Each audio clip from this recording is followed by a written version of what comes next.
Dear friends, I welcome all of you to this special session in which I am going to discuss Vandana Shiva, the famous ecologist of India.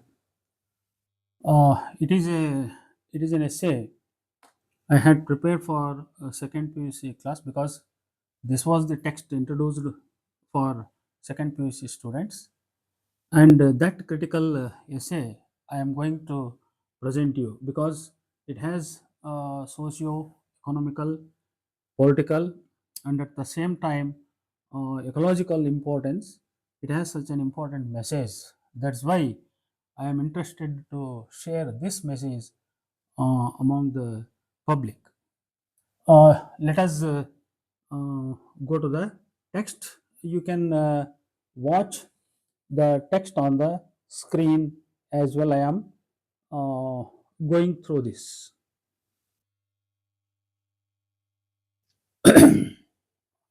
Vandana Shiva, uh, by myself, T. Basaraj Thulalli. I am a retired lecturer in English. Vandana Shiva was born in 1952 and a physicist and an organic farmer, a philosopher, and an environmental activist, one of the third world's most eloquent and passionate voices on the environment. She did her PhD on the subject hidden variables and non locality in quantum theory. Later, turned to interdisciplinary research in science, technology, and environmental policy. She has authored a number of books such as Soil, Not Oil, Environmental Justice in an Age of Climate Crisis, Stolen Harvest, The Hijacking of the Global Food Supply, Earth Democracy, and some others. She was first involved in the Chipko movement and later she has supported many grassroots organizations in India and around the world which fought against large scale dam projects, deforestation, and industrialization of aquaculture and the invasion of multinational agribusiness. She has recently focused on the protection of farmers' rights to their own seed stock.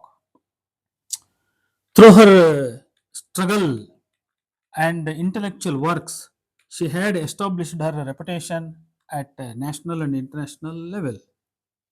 She has received many awards including 1993 Right Livelihood Award, Alternative Nobel Prize, and 2010 Sydney Peace Prize. Now let us understand how to approach Vandana Shiva at her intellectual plane. Vandana Shiva, in her discussion, has related socio political, economical, cultural issues with the ecological issues. Both issues at outlook seem to be separate, but in fact, at a deeper level, they are interrelated.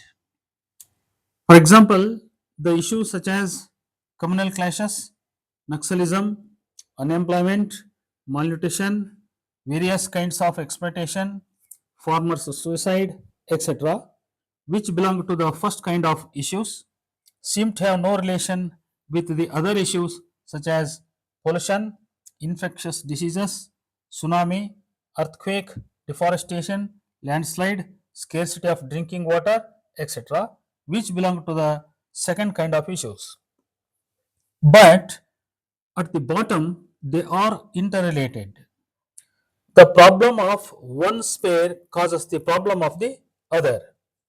And by the same token, finding the solution for one problem may be paramount to finding the solution for the other. Vandana Shiva has thrown light upon this kind of mystic relation between the two different but interrelated issues. There is one common enemy who creates persistently the problem in both areas. Who is that common enemy? The answer is capitalist. The capitalist, in nexus with the science and technology, has been doing this villainous act. Through the history of science and technology has become a tool of exploitation for the capitalist. With this tool, he has speeded up the industrialization, the urbanization, and the modern civilization in which the link between nature and man has been removed. The science and technology, when matured, has first of all made the capitalist get rid of from the proletariat class in the field of industrial production. As a result, the proletariat class has become destitute, having lost their livelihood. Similarly, its effect upon rural agricultural laborers is also considerable. Having lost their traditional work, the village agricultural laborers have started migrating to towns and cities nearby seeking for jobs. The science and technology, along with the population growth, has been under the compulsion of fulfilling all needs created by such new socio-economic conditions.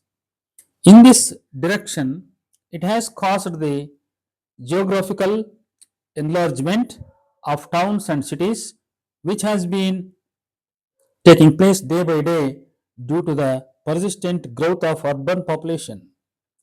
The enlargement of towns and cities along with industrialization is happening simultaneously, which has resulted in the increase of deforestation and decrease of agricultural lands. The decrease in the proportion of agricultural land contradicts the increase of population growth with its increase of food needs, and hence the society is forced to increase its agricultural production so that it could meet the present need all at the cost of old traditional varieties of crops. Thus, we are compelled to resort to scientifically produced hybrid varieties which have not been much nutrient as old ones. The new socio-economic conditions thus created has made the human society to build big dams so as to increase the agricultural productions. And this in turn has displaced many tribal people from their age old settlements such as valleys, hills, etc. Building dams, bridges, industrial plants, highways, and laying railway lines, mining, all such activities have been taking place at the cost of forest and agricultural land. The loss of forest and agricultural land is their direct effect, and the indirect effects of it are many.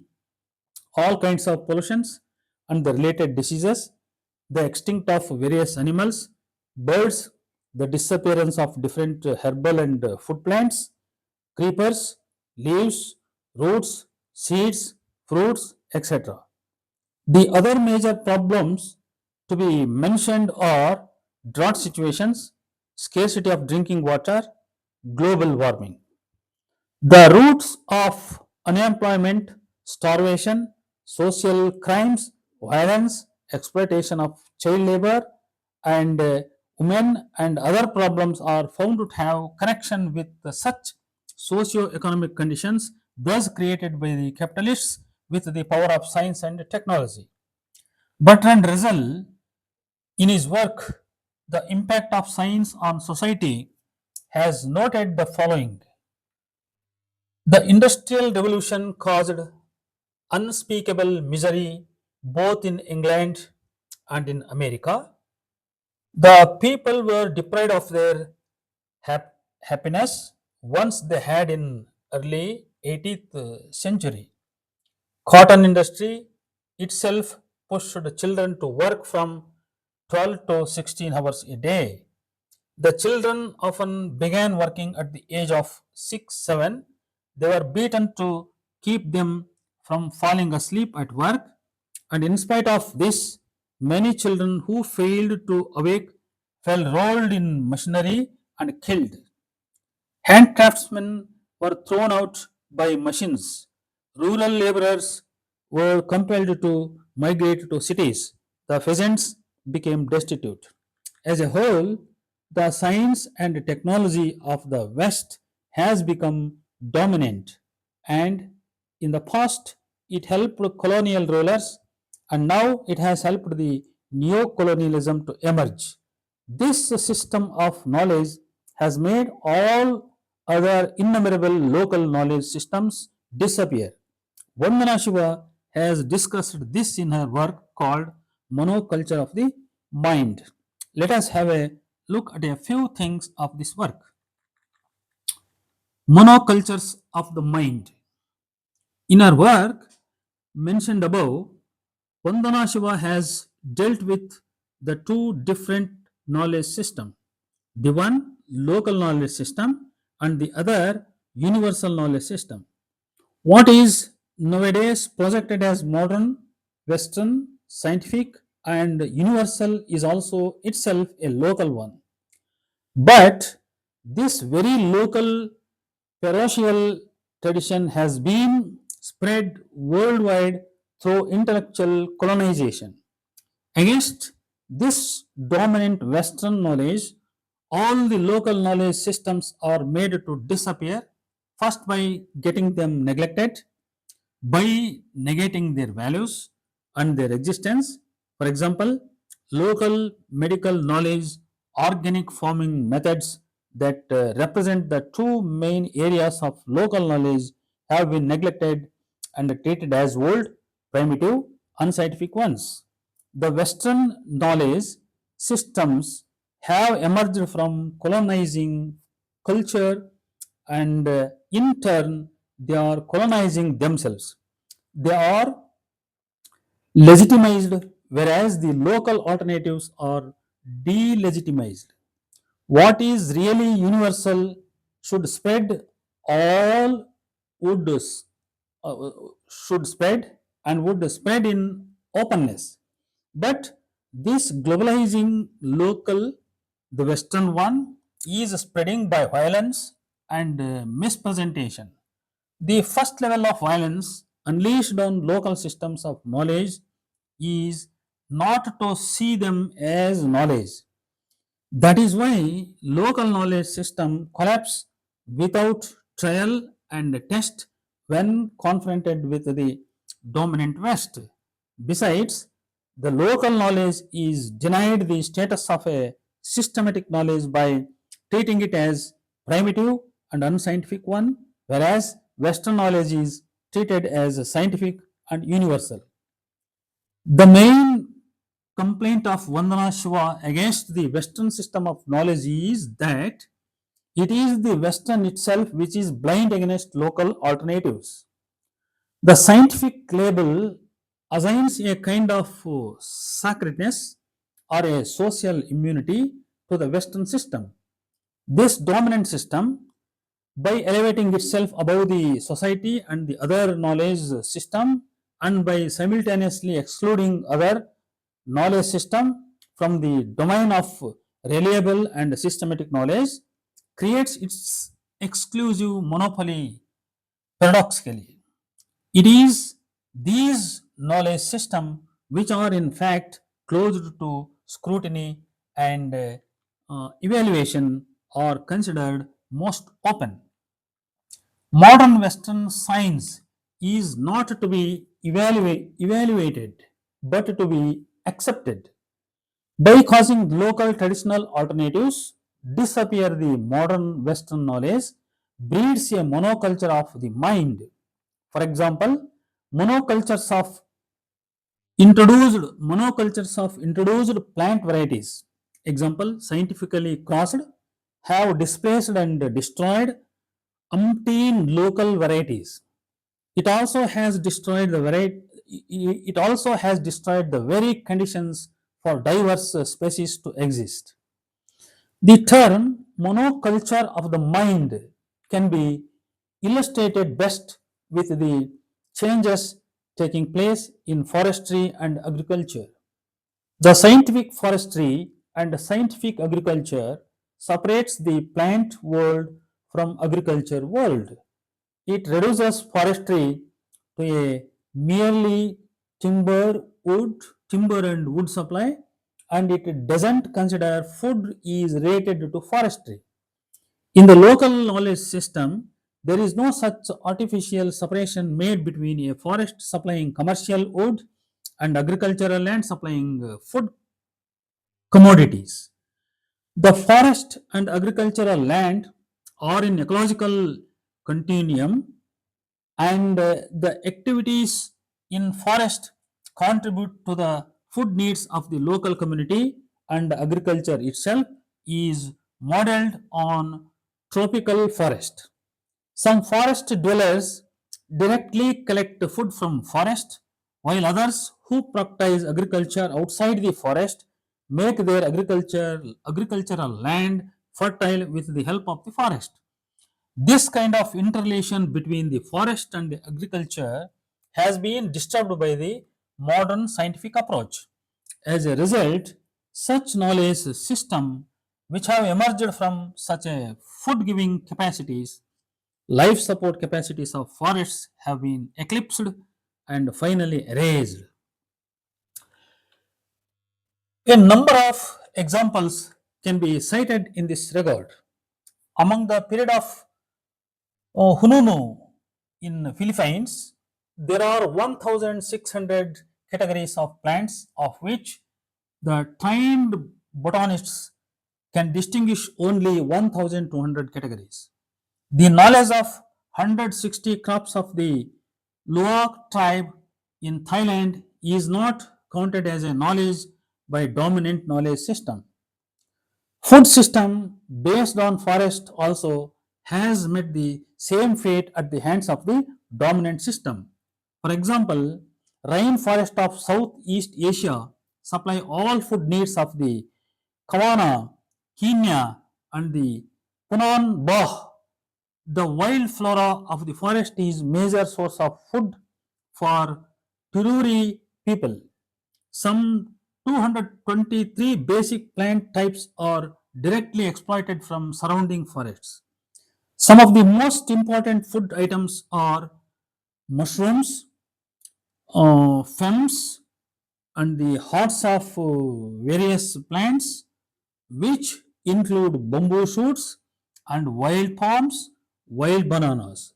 Some 25 different varieties of fungi are eaten by Kenya. 43 varieties eaten by Ibana. In South India, a study conducted among the Soliga people of Bili Rangana hills of Karnataka shows what they eat 27 different varieties of leafy vegetables at different times of the year. Moreover, different varieties of tubers, leaves, fruits, roots are used as medicines by them. A young Irula boy from a settlement near Kotagiri identified 37 different plants and gave them Irula names. All these local knowledge has found no place in the dominion of dominant Western systems. With regard to the natural food, a few things from Japanese famous experimentalist called Masanobu Fukuoka can be added here. The Western scientific concept of nutritious food is different from Eastern one.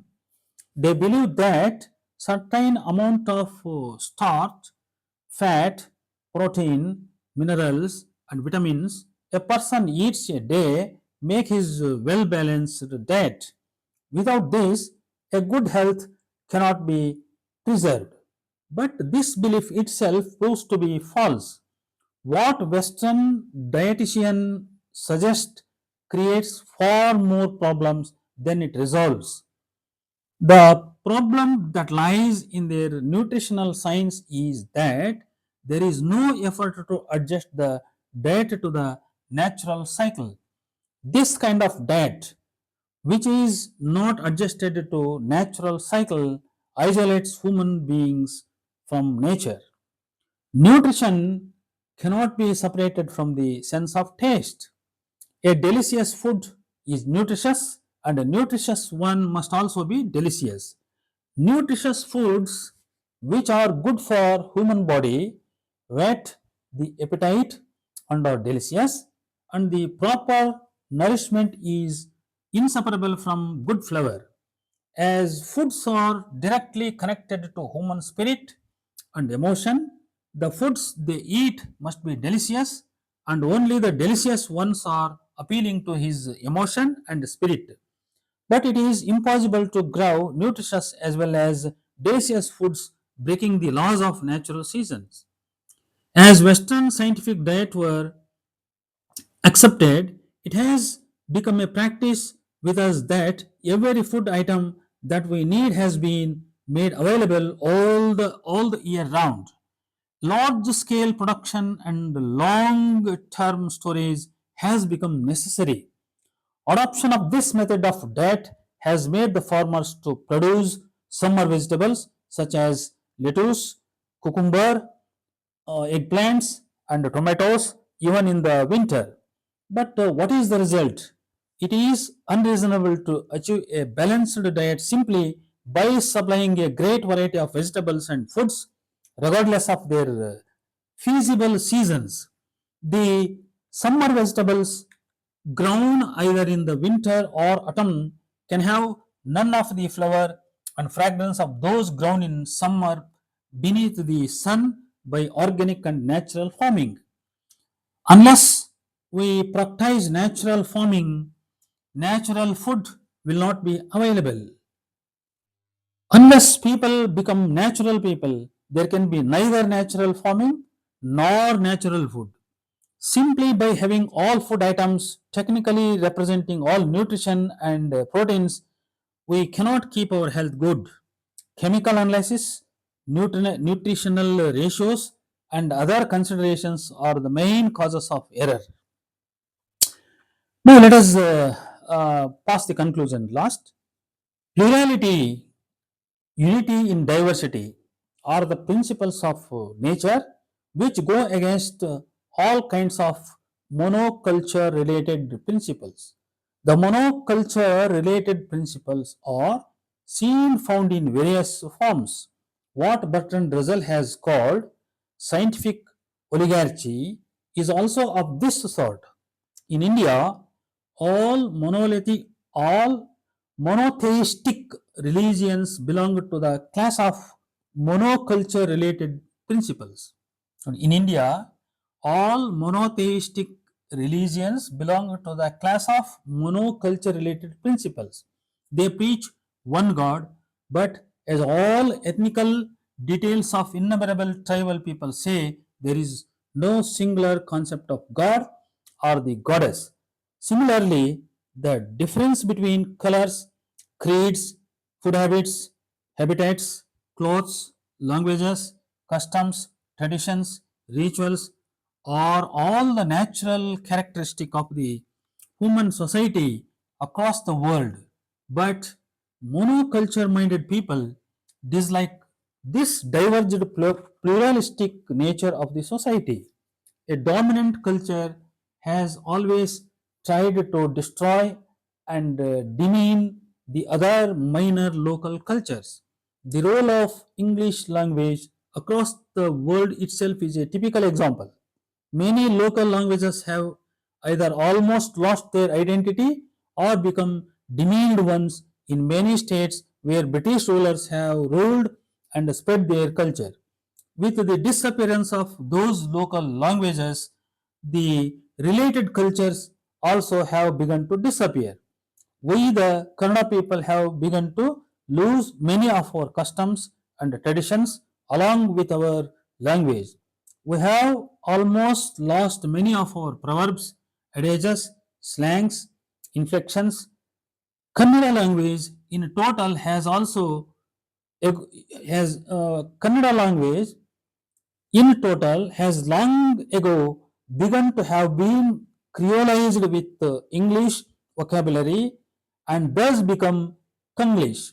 And this process has been accelerated by the advent of science and technology and globalization. Modern situations, thus created by science and technology, are in no way boost and boon for the existence of pure Kannada. Similarly, cricket has made many local games disappear. There are no folk games, folk art, no traditional local foods, we are likely to lose our country domestic animals. There is no hope that we can retain our age old style architect either in any of our modern constructions. All these are disappearing due to the invasion of Western rooted monoculture. Therefore, we must understand that singularity is not natural, but diversity is natural. A few of monoculture minded people are upholding the idea of one in every sphere of life. These people have failed to understand unifying force lying under every diverged system. This thinking of one principle of monoculture has dual effect. On the one hand, it has destroyed the whole essence and balancing power of nature and caused ecological imbalance. And on the other hand, it has destroyed all conditions of life which have kept the harmony among different castes and creeds so far. If we have any concern about our future generation, we must give up monoculture of the mind and adopt those thoughts which will help us save our earth as well as save our society. Saving the earth Saving the earth from destruction involves saving the society from disharmony and violence, and the common enemy for both negative actions is the capitalist. Let us be united in fighting against him. Let us unite two movements, ecological and social, as one. So, this is the end of the essay of my presentation, dear friends. Uh, so far, I have discussed the things only in English because that is the essay I have prepared for the second PUC class. Now, at last, few words I will tell you in Kannada. ಏಕ ಸಂಸ್ಕೃತಿ ಏಕ ಸಂಸ್ಕೃತಿ ಅಂತಕ್ಕಂಥದ್ದು ಎಲ್ಲ ರೀತಿಯಲ್ಲೂ ಇದು ಅಪಾಯಕಾರಿ. ಇದು ನಮ್ಮನ್ನು ಎಲ್ಲಿಗೆ ತಗೊಂಬಂದು ನಿಲ್ಲಿಸಿದೆ ಅಂತ ಹೇಳಿದರೆ, ಪಾಶ್ಚಾತ್ಯ ಸಂಸ್ಕೃತಿಯ ಪ್ರಭಾವದಿಂದ ಸ್ಥಳೀಯ ಭಾಷಾ ವೈವಿಧ್ಯತೆಗಳು ನಾಶವಾಗಿದ್ದಾವೆ, ಬೆಳೆಗಳ ವೈವಿಧ್ಯತೆಗಳು ನಾಶವಾಗಿ ಹೋಗಿದ್ದಾವೆ, ಪ್ರಾಣಿಗಳ ವೈವಿಧ್ಯತೆ, ಉದಾಹರಣೆ ನಾಯಿ ಅಂತ ಒಂದು ಸಾಮಾನ್ಯವಾದ ಪ್ರಾಣಿನ ತಗೊಳ್ಳಿ, ಅದರ ವೈವಿಧ್ಯತೆ ಅಂದರೆ ಸ್ಥಳೀಯ ನಾಯಿಗಳ ಒಂದು ಸಂಕುಲಗಳು ನಾಶವಾಗ್ತಕ್ಕಂಥ ಸ್ಥಿತಿಯಲ್ಲಿದ್ದಾವೆ. ಹೀಗೇನೆ ಎಲ್ಲ ರಂಗದಲ್ಲೂ ಕೂಡ ಈಗ ಧಾರ್ಮಿಕ ಕ್ಷೇತ್ರ ತಗೊಳ್ಳಿ, ಅಲ್ಲಿ ಒಂದು ದೇವರು ಒಂದು ಧರ್ಮ ಅನ್ನುವಂಥ ಕೂಗುಗಳು ಹೇಳ್ತವೆ. ಇವೆಲ್ಲವೂ ಕೂಡ ಒಂದು ರೀತಿಯ ಅರಿಸ್ಟಾಕ್ರೆಟಿಕ್ ಸರ್ವಾಧಿಕಾರಿ ಅಥವಾ ಪ್ರಭುತ್ವ ಹೇರುವಂಥ ಒಂದು ಧೋರಣೆಗಳಿವು. ಹಾಗಾಗಿ ನಿಸರ್ಗ ಅಂತಕ್ಕಂಥದ್ದು ಅದು ಬಹುತ್ವ ಉಳ್ಳದ್ದು. ಅದು ಭಾಷೆ ಇರಲಿ, ಧರ್ಮ ಇರಲಿ, ಬಣ್ಣ ಇರಲಿ, ಅಥವಾ ದೇವರು ಬೇರೆ ಇನ್ನು ಮತ್ತಾವುದಾದ್ರೂ ನಂಬಿಕೆಗಳೇ ಇರಲಿ, ಎಲ್ಲದರಲ್ಲೂ ಕೂಡ ಬಹುತ್ವ ಇದೆ. ಬಹುತ್ವವೇ ನೈಸರ್ಗಿಕ. ಆಮೇಲೆ ಇವೆಲ್ಲವೂ ಕೂಡ ಅಂದರೆ ಸಾಮಾಜಿಕ, ಆರ್ಥಿಕ ಮತ್ತು ರಾಜಕೀಯ, ಸಾಂಸ್ಕೃತಿಕ ಮತ್ತು ಪರಿಸರ, ಇವೆಲ್ಲವೂ ಪರಸ್ಪರ ಬೇರೆ ಬೇರೆ ಅಂತ ನಮಗೆ ಮೇಲ್ನೋಟಕ್ಕೆ ಕಂಡ್ರೂ ಕೂಡ ಅವು ಅಂತರಾತ್ಮದಲ್ಲಿ ಪರಸ್ಪರ ಒಂದನ್ನೊಂದ ಬೆಸೆದುಕೊಂಡಿವೆ. ಒಂದರ ಪ್ರಭಾವ ಇನ್ನೊಂದರ ಮೇಲೆ ಇರ್ತದೆ. ಇವೆಲ್ಲದರ ವೈರಿ ಯಾರು? ಕ್ಯಾಪಿಟಲಿಸ್ಟ್ ಅಂತ. ಅವನು ಈ ವಿಜ್ಞಾನ ಮತ್ತು ತಂತ್ರಜ್ಞಾನ ಬಲದಿಂದ ಇಡೀ ಸಮಾಜವನ್ನ ತನ್ನ ಸ್ವಾರ್ಥಕ್ಕಾಗಿ ನಾಶ ಮಾಡುವ ಪ್ರಯತ್ನದಲ್ಲಿ ಇದ್ದಾನೆ. ಇದನ್ನ ನಾವು ಅರ್ಥ ಮಾಡ್ಕೋಬೇಕಾಗಿದೆ ಅಂತ ಹೇಳ್ತಾ ಈ ಪ್ರಬಂಧವನ್ನ ನಾನು ಮುಕ್ತಾಯಗೊಳಿಸ್ತಾ ಇದ್ದೇನೆ. ನಮಸ್ಕಾರ.